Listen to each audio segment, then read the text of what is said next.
Welcome to Talk World Radio, a half-hour discussion of politics as if the people mattered.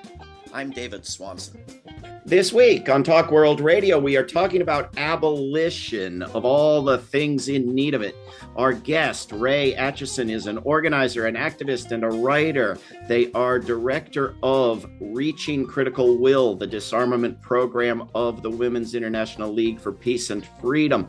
They served from 2008 to 2024 on the steering group of the international campaign to abolish nuclear weapons, which won the 2017 Nobel Peace Prize. Ray Acheson is the author of Banning the Bomb, Smashing the Patriarchy, and of Abolishing State Violence, A World Beyond Bombs, Borders, and Cages.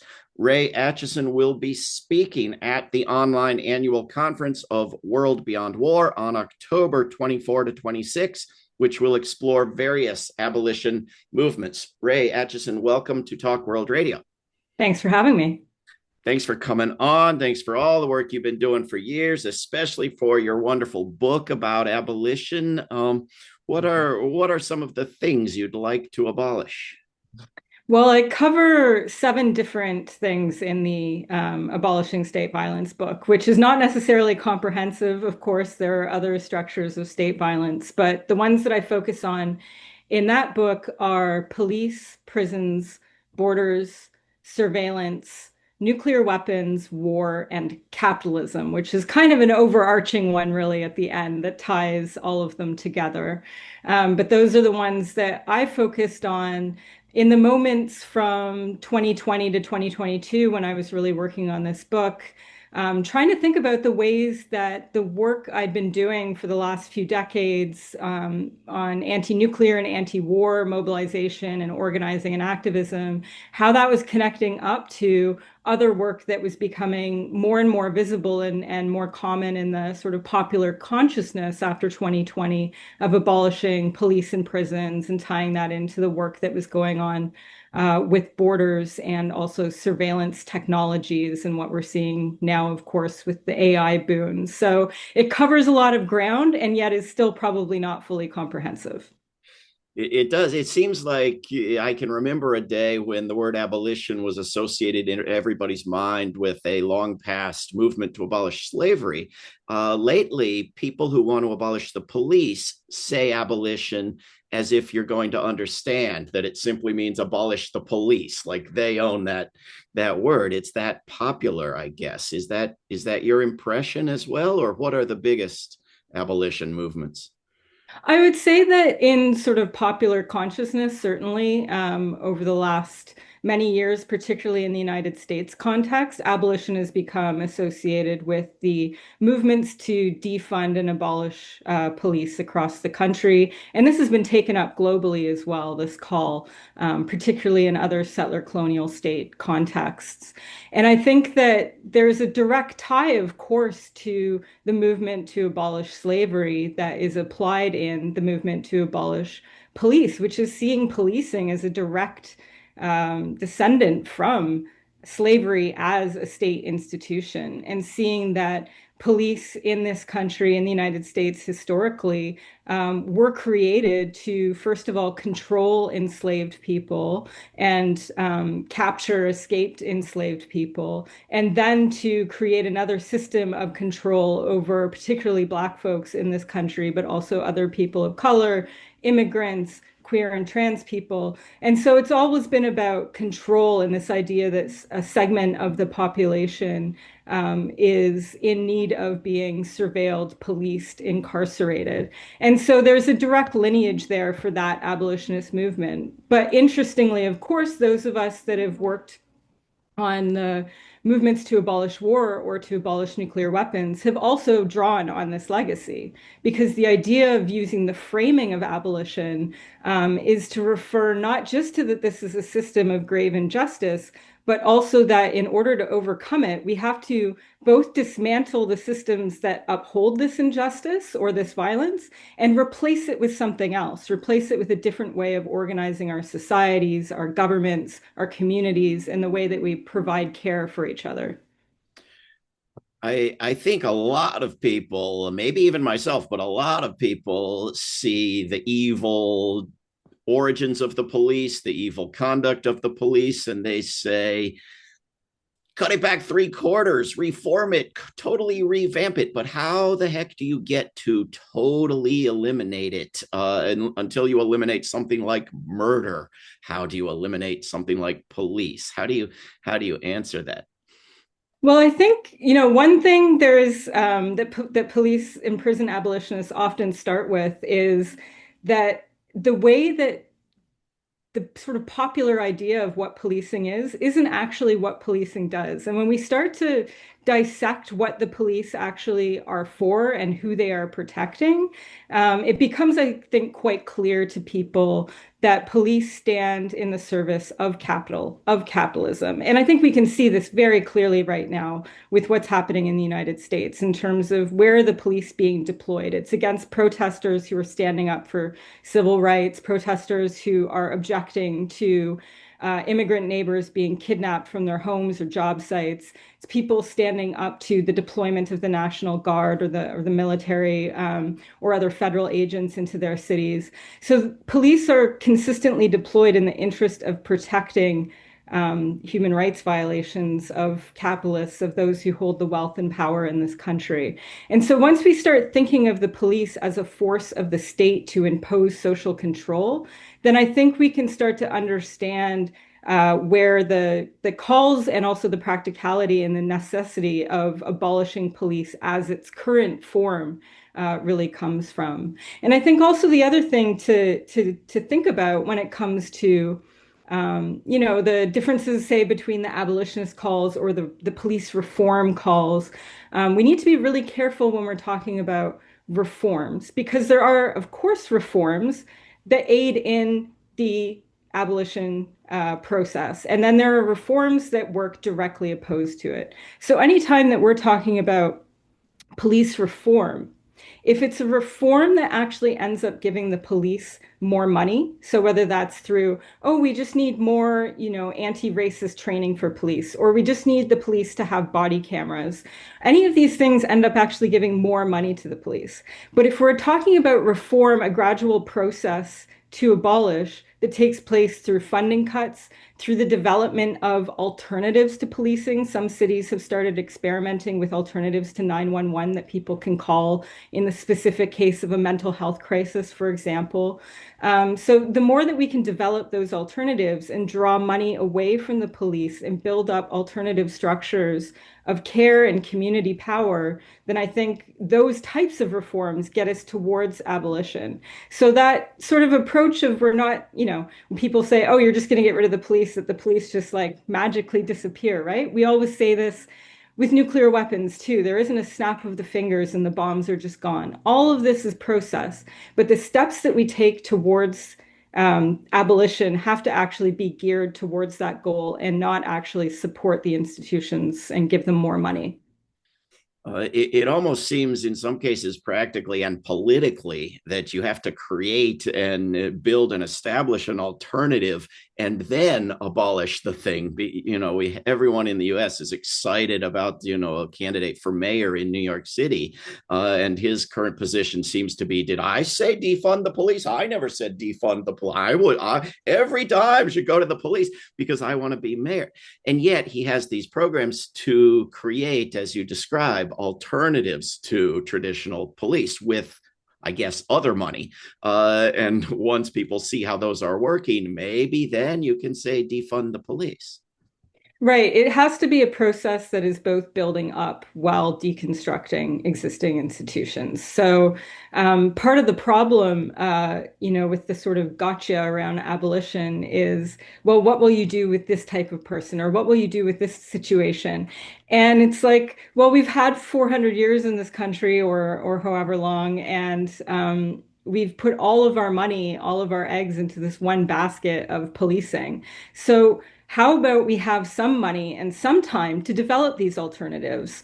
Once those exist, not just as, ideas that people write off as being utopian or fanciful or impractical. But once they're actually implemented, then people will start to see actually this is a better way to handle these issues. This is a better way to organize ourselves as society. And so exactly as you say, it needs to be both and. It has to be the building up. But in order to build up, we need that money to come from somewhere. And we've realized in this moment how much money is actually available, right? And what is it being spent on instead? And it's being spent more on criminalization, more on policing, more on now deployment of the military to cities. So more on detention. So it's all about cages, putting bodies in cages, criminalizing different people, and controlling society that way. But if we actually took that money and invested in community responses and alternatives to the police, then people could see a practical implementation of the idea of abolition.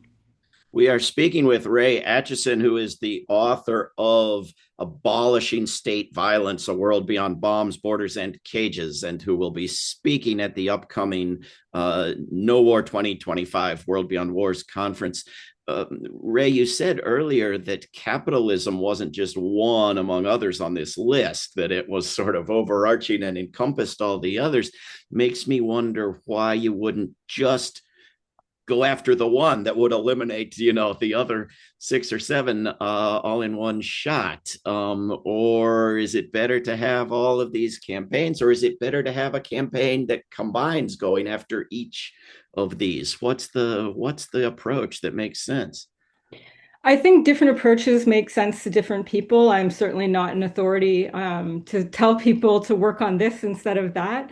With the book, what I wanted to do was to showcase that while capitalism underlies all this and therefore needs to be part of each of these campaigns, there are actually people that are working to abolish these other structures of state violence, and that they've had successes in many different ways in terms of raising awareness, in terms of shutting down particular facilities, in terms of modeling different approaches, whether that's transformative justice or different anti-war approaches. And I think that having the showcase of the different abolitionist movements, along with the analysis of the structures of state violence, it was from my side an attempt to show people that work is ongoing and that there are campaigns to join. And so, in my mind, it's not about prioritizing one initiative or campaign or abolitionist project over another, but showing that wherever we are, whatever piece of this puzzle that we are working on, we are all connected. We're all facing similar problems in terms of the ways that governments can repress through state violence, like police and military. We're facing similar problems in terms of the war profiteering and the private profiteering that comes from the detention centers and the prisons. And we're all facing similar institutions and similar philosophies of power and of violence that we can all confront collectively together, even if we're working ostensibly on different projects or different threads of the puzzle. I'm glad to hear you say it, since I work mostly on a campaign to abolish one of the things, war. And I often hear from people, oh, that's nonsensical. You need to first abolish racism and then you can abolish war. And I have to point out various wars that don't seem totally driven by racism. Or more often, no, first you must abolish capitalism, otherwise you can't abolish war. And I have to say, doesn't war predate capitalism by millennia? Aren't there capitalist countries that aren't waging any wars and haven't for centuries, and others that are war? So what is the relationship between capitalism and war, for example? So one of the big connections, particularly for the United States, of course, is that the US political economy is so bound up with war, right? Whether that's the fact that there are elements of the military industrial complex in every state of the United States, and thus vested interests of politicians in those states to attract companies and other parts of the military industrial complex, laboratories, etc. So that's a big part of it, of what's driving the war economy in this country. And we've just had, of course, this shift now in the United States, changing its name from Department of Defense to Department of War, which is much more accurate and shows really that this is a warmongering government institution, as opposed to one that is about defending the United States. And so I think, having a clear picture of the ways in which capitalist political economy drives and provides motivation initiative for war in this country, protecting its economic interests abroad, as well as its economic interests here. That's kind of the clearest way that capitalism is related to war here. And I think globally, this is true for many countries as well, particularly as we're seeing, the effects of globalization and sort of capitalism spread around the globe, within many countries in the world, also turning to securitization, militarization of police, of military forces in order to protect capitalist interests within countries. And so a lot of the conflict that we're seeing, a lot of the genocide, war, armed violence within and between countries today is driven by profit making and capitalist interests. And then these are very similar to what we see in other forms of state violence, like the policing in prison that we talked about. Yes, indeed. Nuclear weapons is one that you've done a lot of great work on, and that there's been certain sorts of progress in recent years, a new treaty, new awareness, new divestment efforts. And yet it seems the countries with the nukes aren't making any move to get rid of them. They want more, more, more. And we have people who believe 100% in war, who are completely convinced by abolition of nuclear weapons, who don't even see any argument against unilateral disarmament this week by any nuclear armed country, and still they don't go away. What's the status of this seemingly low hanging fruit on the abolition tree? Right. Well, once again, a lot of the answer has to do with private profiteering. So many of the corporations, the same companies that are making the weapons that are being used for genocide in Israel, by Israel, or uh, fueling armed conflicts globally or armed violence globally, they're the same major weapon contractors that are also responsible for building nuclear weapons. Spending is increasing, and is at the highest level it's ever been for nuclear weapons since the height of the Cold War. Currently, this or last year, spending was over $100 billion by the 9 nuclear armed states that we know of. Hard to find these figures, but the International Campaign to Abolish Nuclear Weapons and PAX, a Dutch peace organization, do a good job of tracking the financing for nuclear weapons. And the other reason I think that nuclear weapons are may seem like low-hanging fruit but aren't is really the ways in which the governments that possess them are so invested in the idea of the power and prestige that comes from holding these weapons. And they simultaneously spend a lot of money and throw around a lot of power, sanctions and even armed attacks on other countries that they accuse of trying to acquire nuclear weapons. And so they say no one else can acquire them or have them. But at the same time, they posit that nuclear weapons are absolutely essential for their security, for this concept of nuclear deterrence, right? That it'll protect them from any invasion by another nuclear armed state or from going to war with another nuclear armed state.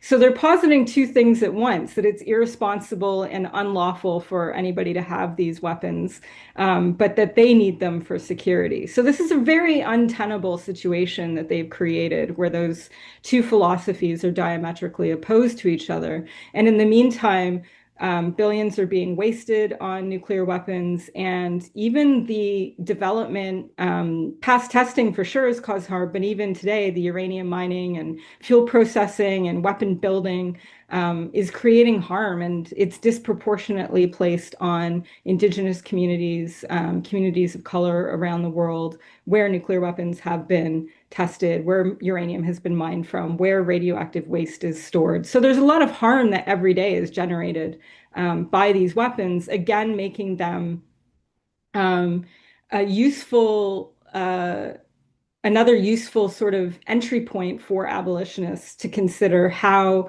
these bombs are related to other different struggles, other different abolitionist struggles. Let me go, Ray Acheson, from maybe lowest hanging fruit to highest.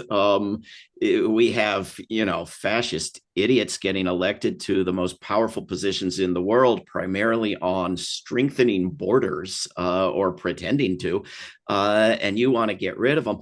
I wandered through a big corporate bookstore a couple days ago, and I saw this book with the big headline, "Open Borders." I said, "Oh, I've read books on that topic, even with that title, but I wouldn't see them here." Ray Acheson's book, I don't see it on the front in the front window of Barnes and Noble. But this was a right wing libertarian case for open borders. Maybe it takes a big uncomfortable coalition. I don't know, but most people don't seem to understand this one at all, do they? I think it's challenging for some people, given the way, again, that the mainstream narrative is constructed around borders and how much misinformation is out there. I haven't read the book that you just mentioned, but I would recommend to people interested in the subject. John Washington's The Case for Open Borders really breaks down a lot of the mainstream arguments and provides facts and figures in a really comprehensive way that I think is quite useful for understanding it yourself and also for engaging in conversation with other people about this question. And I think the thing with borders too is that when we're talking about borders, we have to think about how these questions relate to what we're seeing right now in terms of the kidnapping of immigrants and this offshoring detention, the building up of concentration camps throughout this country to intern immigrants, whether they've, whatever process they have used to come to this country, it's not about legal or illegal, right? We're seeing that very clearly here in New York City, where ICE is just camping outside the courtrooms at 26 Federal Plaza and kidnapping people there. So this isn't about how you've come or what process you're going through.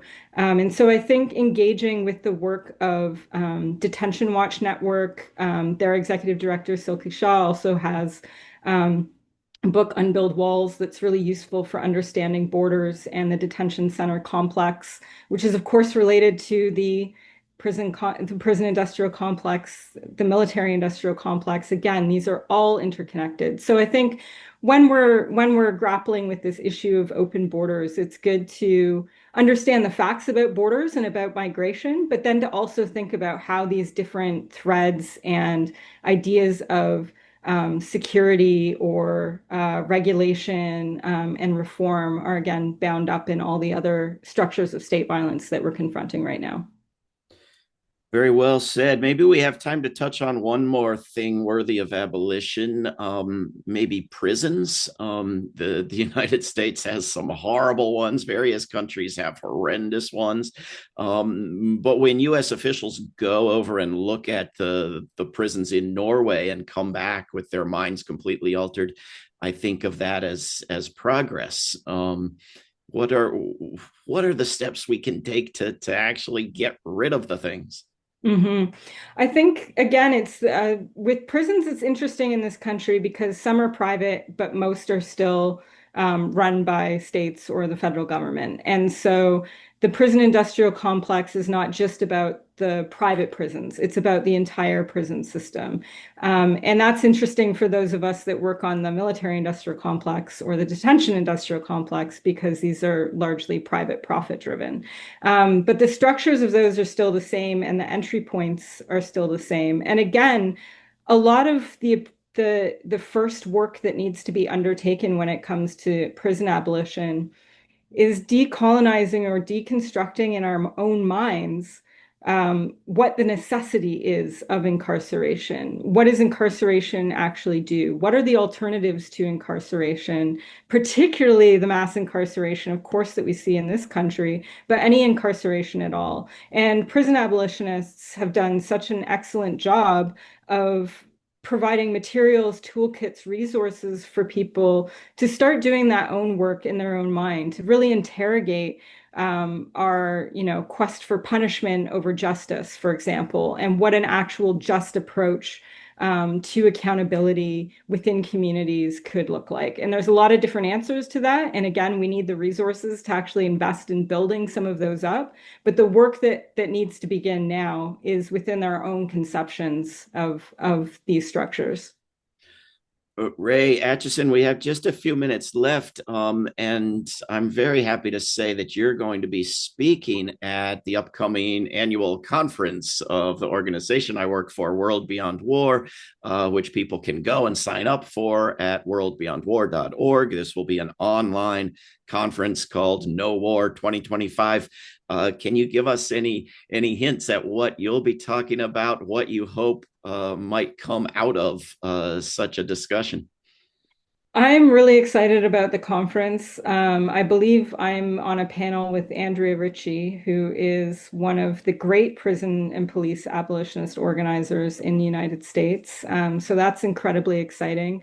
And I hope that we can have a good conversation about some of the things we talked about here today, how our different movements and campaigns are connected to each other, and what we can all work on together in this moment of rising fascism and authoritarian rule, and this, what we're seeing with the imposition of military deployment to cities. And it just raises, I think, and amplifies the ways in which the anti-war and the anti-policing and the anti-detention movements are really connected to each other. A lot of people say, why not take partial steps? Why wouldn't it be easier? And yet I think in many cases, the argument that you and others make for total abolition is a more sensible argument, an easier argument to understand. If you're going to pretend it's a Defense Department that needs tweaking, why wouldn't I want more investment in it? I like defense. Defense sounds good, right? Whereas it's a War Department in need of elimination is an easier argument. In fact, not a harder one. Is there anything to that? Yeah, absolutely. And I spoke about this a little early in terms of how we think about reform. Nothing will happen overnight. This is a process of changing the investments, changing the structures. But we need to be not tweaking the institutions of violence or ensuring that they exist in a slightly different form. We need to actually work for their complete dismantlement and the creation of alternatives in their place. Sounds right to me. We've been speaking with Ray Acheson, whose books include Banning the Bomb, Smashing the Patriarchy, and the topic we've been discussing here today, Abolishing State Violence, a World Beyond Bombs, Borders, and Cages. And she will be speaking at No War 2025. Ray Acheson, thanks for everything you're doing and for coming on Talk World Radio. Thank you very much. This is Talk World Radio. I'm David Swanson. Take action at rootsaction.org. Help end war at worldbeyondwar.org. Read or listen to today's Peace Almanac entry at peacealmanac.org. All past shows can be heard at talkworldradio.org. Talk World Radio is produced in Charlottesville, Virginia, and syndicated by Pacifica Network. There is no way to peace. Peace is the way.